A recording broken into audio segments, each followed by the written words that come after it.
Shalom and welcome to Yusuf Torah. This year is entitled Rav Dessler's massive chiddush regarding the laws of nature and the huge ramifications of the past half a century. Rav Dessler in volume 1, writes, there's no such thing as the laws of nature. There's no difference whatsoever between putting a seed in the ground, it rots and then it grows, and a person who's in the ground rots and comes back to Chisa Mason.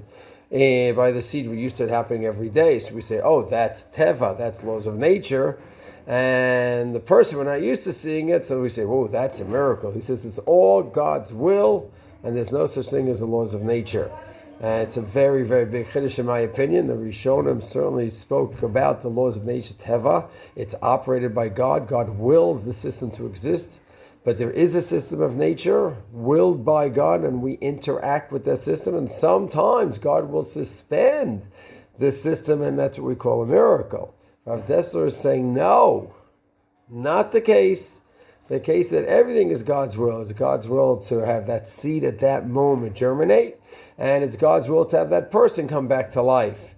This is a very, very novel idea. I think there's massive ramifications that have affected Klal Yisrael over the past half century here in Eretz Yisrael, and Eretz Hashem will discuss in the future shiurim in this series.